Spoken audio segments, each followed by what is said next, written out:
Halo, assalamualaikum, sobat cuan dari Saham ID. Hari libur kalian ngapain nih? Research ya. Nah, di sini di video kali ini gua bakal ngebedah ya 4 saham terbaik yang layak koleksi di tahun 2025. Jadi wajib nonton dan stay tune dari awal sampai habis, jangan di skip biar kamu nemuin ya saham yang potensial profit tinggi serta selalu konsisten bagi-bagi dividen jumbo. Jadi di sini banyak banget ya yang nyari cuan itu double, entah itu dari profit ataupun dari dividen, ya dari harga salah satunya. Jadi di sini untuk teman-teman kita bakalan bongkar habis-habisan 4 saham potensial naik dan rutin bagi dividen dan layak koleksi pada tahun 2025. Apaan tuh? Simak dan stay tune ya. Tapi sebelumnya di sini gue ingetin sekali lagi. Channel ini baru dibuat kurang lebih 2 mingguan. Jadi gue ucapin thank you so much buat lo nih yang udah nge-support channel ini dan mau belajar bareng gue untuk mengenali saham-saham yang berpotensi besar bisa memberikan kita profit dividen. Jangan mau boncos melulu. Jadi buat teman-teman yang baru nongkrong di sini, lo udah menjadi salah satu orang yang beruntung banget. Karena apa? Mulai saat ini kalian bakal jadi smart people. Kalian pada melek finansial. Karena kalau kalian nabung, duit gaji, berat kalian kerja kan, kalian tabung. Itu sebetulnya uangmu itu berkurang kemakan inflasi di setiap harinya. Jadi buat teman-teman wajib kenal investasi ya, biar apa? Biar kamu hidupmu itu bisa berubah, melek finansial. Kalau ngerti tentang keuangan, hidup itu pasti bahagia, geng. Karena apa? Semua yang berada di muka bumi ini bisa dibeli pakai uang, ya. Jadi buat teman-teman, subscribe biar kita bisa belajar bersama mengenali sebuah saham yang potensial bisa memberi profit dividen. Buat lo pada, jangan lupa share juga video ini ke berbagai sosial media teman-teman ya. Biar teman-teman kamu di luaran sana yang belum melek finansial pada kenal sama channel ini, biar apa? Biar kehidupan mereka berubah menjadi sedikit lebih smart people gitu loh. Jadi daripada kelamaan di sini kita bakalan langsung aja ya bedah 4 saham yang potensial bisa memberi profit dividen dan kemungkinan besar naik. Simak dan stay tune. Kita mulai sekarang. Yo, let's go. Yay geng, di sini kita udah berada lagi ya di dalam pergerakan penutupan IHSG terakhir. Nah, di sini libur ya, jadi sahamnya nggak gerak. Kalian kalau libur daripada nggak ngapa-ngapain, mendingan buat analisa. Nah, di sini gue udah buatin ya ringkasannya. Jadi buat teman-teman, di sini gue bakal kasih tahu lo sebuah rekomendasi ataupun analisa, tapi ini bersifat pribadi ya, geng, informatif. Bukan merupakan ajakan membeli, menjual, ataupun memegang saham tertentu. Semua keputusan berada di tangan kalian masing-masing. Jadi di sini untuk pergerakan terakhir buat teman-teman ya, itu minus 0,53% untuk IHSG-nya di level 7166.07. Dan di sini di video kali ini gua bakal kasih tahu lo sebuah bocoran saham yang berkemungkinan besar bisa ngasih profit dividen di sepanjang bulan Juni maupun sampai akhir tahun 2025. Saham apa nih yang aman dan nggak boncos? Jadi buat teman-teman yang sangkut-sangkut itu wajib nyimak ya trik cara masuknya gimana biar kita bisa dapetin profit dividen. Semuanya itu emang ada jam terbangnya, geng, ya. Jadi lo nonton jangan di skip-skip. Biar apa? Biar ilmu pengetahuan itu bertambah. Kalau nanti kamu taunya sepotong-sepotong, itu ilmunya nggak full. Jadi lo nanti bisa salah langkah. Jadi untuk teman-teman, di sini gue udah buatin saham, analisa, serta ringkasan. Bisa untuk bahan acuan atau buat teman-teman bahan pertimbangan sebelum melakukan investasi. Gue kasih bocorannya di dalam video ini ya. Yoi, simak dan stay tune. Kita mulai dari sekarang. Yo, let's go. Yoi geng, dan di sini kita bakalan mulai ya untuk melakukan analisa serta membuat sebuah ringkasan biar teman-teman pada paham, pada ngerti saham apa nih yang berpotensi aman dan rutin bagi dividen serta berpotensi naik pada bulan Juni dan selama akhir tahun 2025. Yang aman apaan nih biar nggak nyangkut-nyangkut gitu loh. Jadi di sini gue udah buatin analisa secara detail, tapi di sini gue bikin singkat biar nggak muter-muter dan lo pada paham. 4 saham potensi naik plus rutin dividen ya selama Juni sampai akhir tahun 2025. Dan di sini yang menduduki posisi pertama di sini ditempati oleh BBRI atau Bank Rakyat Indonesia. Harga penutupan terakhir ya, ini kita mulai dari harga penutupan terakhir itu di 13 Juni 2025 ditutup di level Rp4.000 per lembar saham. Untuk dividennya rutin ya di setiap tahun. Untuk BBRI ini yield tinggi kurang lebih 8,4%. Untuk target Juni 2025 untuk BBRI sendiri ini di kisaran muter-muter di angka Rp4.150 per lembar saham ya. Bisa naik mungkin lebih tinggi tapi dikit. Untuk target akhir 2025 itu di harga Rp4.400 per lembar saham sampai Rp4.500 per lembar saham. Alasannya kenapa BBRI ini direkomendasikan? BBRI ini fokus ke UMKM dan digital banking ya. Saham paling liquid di IHSG, dividen tetap menarik meski IHSG bergejolak untuk BBRI sendiri. Yang kedua di sini ada BMRI atau Bank Mandiri. Harga penutupan terakhir 13 Juni 2025 di sini ditutup di level harga Rp5.150 per lembar saham. Untuk dividen yield itu besar untuk yieldnya, tapi di sini nggak ada alasan ya. Dibaginya rutin kok, kurang lebih di 9%-an. Untuk target Juni 2025 dari BMRI di sini di harga Rp5.300 per lembar saham. Target akhir 2025 di harga Rp5.400 sampai Rp5.500 per lembar sahamnya. Alasannya salah satu bank terkuat di Indonesia ya untuk BMRI sendiri. Disukai investor asing, kinerja Q1 bagus, Q2 diprediksi lebih positif. Dan yang ketiga di sini ada TLKM ya atau Telkom Indonesia. Di harga penutupan terakhir di sini 13 Juni 2025 ditutup di level harga Rp2.740 per lembar saham. Untuk dividen dari TLKM sendiri konsisten yield kurang lebih plus minus ya 7,4%. Untuk target Juni 2025 ini mencapai Rp2.800 per lembar saham ya selama bulan Juni. Untuk target akhir 2025 di sini di kisaran Rp2.900 sampai Rp3.000. Untuk alasannya kenapa TLKM? Nah, transformasi digital ya. Telkomsel plus IndiHome merger. The next di sini ada potensi IPO anak usaha dari TLKM. Cocok untuk cuan dan dividen tahunan. Yang keempat ada ASI atau Astra International. Harga terakhir di 13 Juni 2025.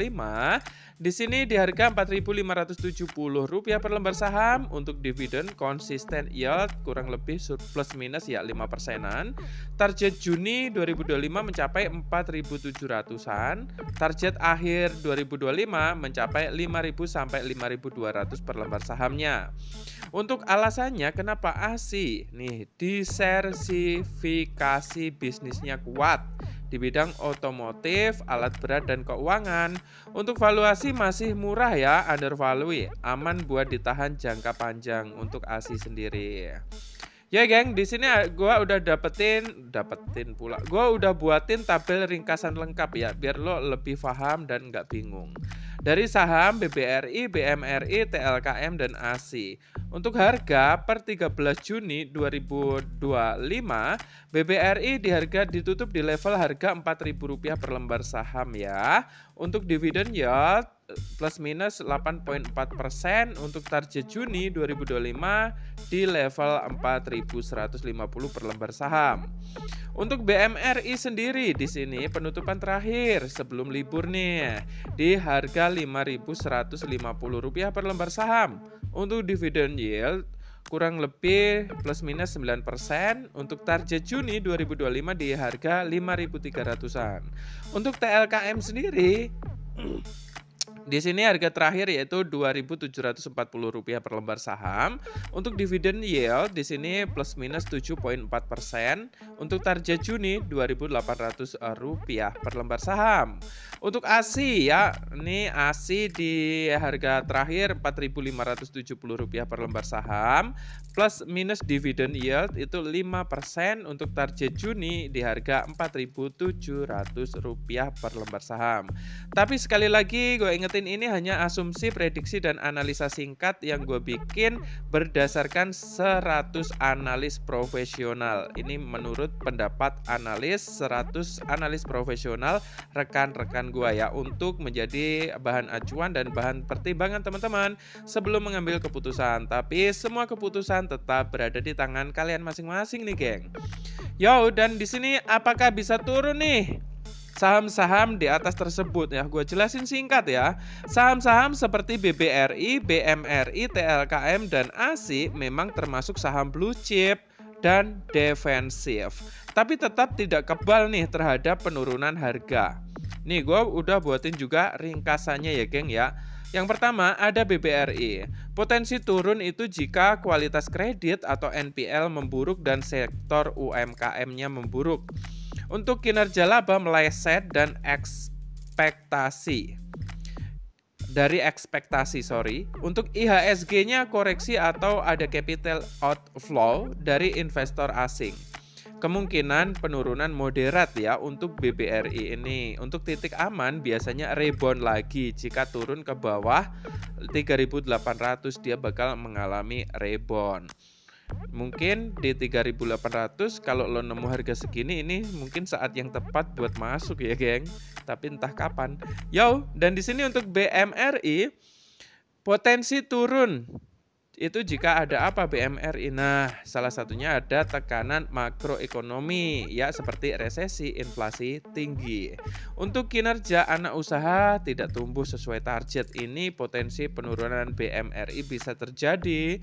Dan selain itu dividen di bawah ekspektasi, ini bisa juga membuat saham dari BMRI mengalami tekanan ya, kalau dividennya nggak sesuai ekspektasi dari investor. Untuk kemungkinan penurunan ini BMRI moderat ke ringan ya. Untuk support kuat sekitar 4.900 sampai Rp5.000 per lembar sahamnya. Dan untuk TLKM potensi turun jika investasi di anak usaha seperti IndiHome tidak profitable. Untuk kompetisi telekomunikasi makin agresif ya, misal dari XL ataupun Smartfren. Dari sentimen negatif dari IPO, anak usaha gagal atau tertunda, ini bisa membuat penurunan saham dari TLKM. Kemungkinan penurunan agak tinggi ya kalau TLKM ini jika pasar telekomunikasi lesu. Support kuat sekitar 2.600 sampai 2.650 per lembar saham. Yang keempat di sini ada ASI. Itu potensi penurunan jika ada apa? Nah, salah satunya penjualan mobil turun drastis terkena daya beli lemah. Bisnis tambang melemah karena harga komoditas turun, itu bisa bikin ASI nurun harga sahamnya. Properti dan sektor keuangan yang stagnan, ini berpengaruh buruk ya untuk pergerakan saham ASI sendiri. Kemungkinan penurunan untuk ASI itu ringan ya sepanjang bulan Juni 2025. Lebih ke naik sih kalau menurut gua, tapi tetap mungkin ada penurunan. Titik support itu sekitar 4.300 sampai 4.400 per lembar sahamnya. Nah, intinya geng, semua saham itu bisa turun, bahkan yang kelihatannya aman sekalipun. Tapi keempat saham ini yang udah gua terangin di atas tadi itu mempunyai fundamental yang kuat. Jadi jika turun biasanya bersifat sementara dan bisa recovery. Penurunan bisa jadi peluang beli yang murah asal kamu tetap cek, seperti salah satunya laporan keuangan tiap kuartal, arah suku bunga dan inflasi, dan sentimen IHSG secara keseluruhan. Yay geng, nah gimana nih menurut kalian setelah nonton video ini? Buat lo pada ya yang mempunyai pendapat berbeda dan mempunyai prediksi serta analisa yang berbeda atau bertentangan dengan apa yang ada di dalam video ini, nanti kamu bisa tulis aja di kolom komentar. The next video bakal kita bedah lagi bareng-bareng. Ya, sebelum kebablasan di sini gue mau disclaimer dulu ya. Disclaimer, konten di channel atau di video ini hanya untuk tujuan edukasi dan informasi saja, bukan merupakan ajakan atau rekomendasi membeli, menjual, atau memegang saham tertentu. Selalu lakukan research dan konsultasi dengan profesional sebelum kalian mengambil keputusan. Ingat pesan gua ya, di garis bawah ini. Dengan saham, kamu itu bisa mendapatkan profit dividen nggak terbatas. Rambut gua kenapa sih? Dengan saham, kalian bisa mendapatkan profit dividen nggak terbatas, berkali-kali lipat. Tapi, dengan saham juga, lo bisa mengalami kerugian, kebangkrutan. Bahkan, kalau nggak punya strategi, hanya asal masuk doang, kamu bisa boncos, bahkan bisa mencapai 99%. Oleh karena itu, mengerti investasi itu nggak singkat. Kalian harus tahu nih, sebelum melakukan investasi, lo mesti ngerti perusahaannya sehat apa enggak, keuangannya solid enggak, fundamentalnya kayak mana. Nah, salah satunya biar lo makin ngerti dan makin pintar, cocol no subscribe-nya diklik dan nyalakan juga lonceng notifikasinya. Biar lo nggak ketinggalan tentang video updatean terbaru gua yang selalu ngebedah trik cara profit dapetin income dari saham yang lagi bagi-bagi profit atau bagi-bagi dividen. Saham yang naik yang mana, yang turun yang mana, kita bisa belajar dan bedah bareng-bareng di channel ini. Yang belum subscribe, buruan subscribe, nyalakan belnya, jebolin 10.000 subscriber di ujung bulan depan. Jangan sampai nggak jebol 10.000 ya. Biar apa? Biar gua semakin semangat tiap hari. Bikin cerdas rakyat Indonesia ngerti saham, melek finansial. Kerja, pakai investasi, kalau lo ngerti strategi, modal 10 JT, 1 tahun bisa 100 JT. Tapi harus ngerti ilmunya. Ilmunya didapat dari mana? Tongkrongin channel ini. Ya geng, semoga bermanfaat ya. Gua Henry S, pemilik channel dari Cuan dari Saham ID. Buat teman-teman, don't forget to view in the next video. Don't forget to subscribe, like and share this channel. Bye bye, see you next time and good luck.